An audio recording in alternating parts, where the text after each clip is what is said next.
উনি তো একটি রাজনীতিবিদ নয়, রাজনীতিবাজ এবং প্রতিশ্রুতিবাজ মানুষ। তার কথা আপনারা দেখবেন।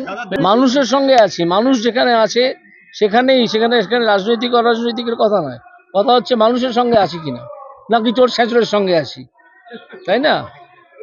নাকি হাওড়া ইমপ্রুভমেন্ট ট্রাস্টে গিয়ে চেয়ারম্যান হয়ে বসে আছি, এটাও একটা প্রশ্ন। গাঙ্গুলিবাবু, যেটা আমরা দেখলাম যে নাম ঘোষণার আগে আপনাকে তমলুকে দেখা গিয়েছিল, তমলুকে আসতে বরগুনা মন্দিরে যেতে। নাম ঘোষণার পর দুদিনের রঙের উৎসব ছিল, এবং তারপর আজকে থেকে দেখা যাচ্ছে বিভিন্ন মন্দিরে, গান্ধী মূর্তিতেও আপনাকে মাল্যদান করতে দেখা গেছে, ভারত সেবাশ্রমে যেতে দেখা গিয়েছে। সেক্ষেত্রে আজকে থেকে কি আনুষ্ঠানিক প্রার্থী অভিজিৎ গঙ্গোপাধ্যায় প্রচার শুরু? না, প্রার্থী গতকাল থেকেই শুরু হয়ে গেছে। গতকাল আমি প্রথম এদিকে এসেছিলাম, কতগুলো মিটিং হয়, অন্যান্য কিছু মন্দিরে এতে যাই, সেখানে কথাবার্তা হয়েছে, তো এখন শুরুই হয়ে গেল। এটা আজকে থেকে শুরু তা নয়, গতকাল থেকেই শুরু হয়ে গেছে। কয়েকটি বৈঠক আছে আপনার, মহিষাদল পার্টি অফিসে বৈঠক রয়েছে, তমলুক পার্টি অফিসে একটি বৈঠক রয়েছে। রণকৌশল তৈরি নাকি প্রচারের পরিকল্পনা? দুটো একসঙ্গে। প্রচারের পরিকল্পনার অঙ্গ হচ্ছে রণকৌশল। লোকসভা ভোটের ঘোষণা হওয়ার পরেই নারদা কাণ্ড নিয়ে তৎপর হয়েছে সিবিআই। 4 তারিখ ম্যাথিউ স্যামুয়েলকে ডেকেছে সিবিআই। বিরোধীরা বলছে যে সঠিক যদি তদন্ত হয়, শুভেন্দু অধিকারী আগে জেলে যাবে। ঠিক আছে, ম্যাথিউ স্যামুয়েল আজকে সিবিআই কে তার তলবের নিরিখে একটি চিঠি দিয়েছেন। তাতে তার বক্তব্য, ইলেকশন এলেই দেখা যায় ডাক পড়ে আমার নারদা স্ক্যামে, কিন্তু যারা অ্যাকিউজ তারা এদল ওদল করে বেড়ায়, তাদেরকেও ডাকে না, আমায় কেন এত ডাকাডাকি? ম্যাথিউ স্যামুয়েল, এটা ওনার মন্তব্য, এটা তো চিঠির কোনো উত্তর হলো না।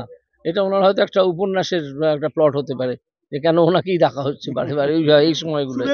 ঠিক আছে, আপনি শুধু হাসলেন, কিছু বললেন? হাসি ছাড়া কিছু দেওয়ার নেই আপনাদের চ্যানেলকে। আপনাকে কেন বললাম যে হাওড়া ইমপ্রুভমেন্ট ট্রাস্টের চেয়ারম্যান আমি নই?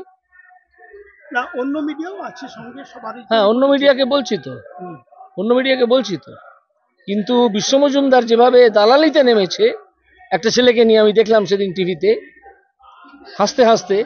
তিনি কি হাওড়া ইমপ্রুভমেন্ট ট্রাস্টের চেয়ারম্যানশিপটা ছেড়েছেন কি? নাকি ওখান থেকে 3-4 লাখ টাকা মাইনে পাচ্ছেন, সেই জন্যই চাকরগিরি করছেন টিভি চ্যানেলে বসে? আশ্চর্য ঘটনা। বিরোধীরা বলছে নারদা কাণ্ডের তদন্ত সঠিক হোক, কিন্তু সেই তদন্ত সঠিক হলে শুভেন্দু অধিকারী আগে জেলে যাবে। এটা বারবার হোক না, তদন্তটা হলেই বুঝতে পারবে কে যাচ্ছে না যাচ্ছে। ঠিক আছে, সেখানে তো এটাও উঠে আসবে যে এটা একটা চক্রান্ত ছিল কিনা। তমলুকের মানুষকে কি বললেন ভোটে নেবে কাল থেকে? বলবো সবকা সাথ সবকা বিকাশ। আর তমলুকের মানুষ অত্যন্ত সচেতন মানুষ, তারা জানেন যে তমলুকের ইতিহাস কি, তমলুকের ঐতিহ্য কি, তমলুকের ব্যাকগ্রাউন্ড কি, সুতরাং তারা জানেন কি করতে হবে। আমাদের শুধু তাদের কাছে গিয়ে নিজের পরিচয়টা দেওয়া এবং আমি কি বলতে এসেছি শুধু সেইটুকু সামান্য বলা, তাতেই তারা যথেষ্ট করতে পারবে।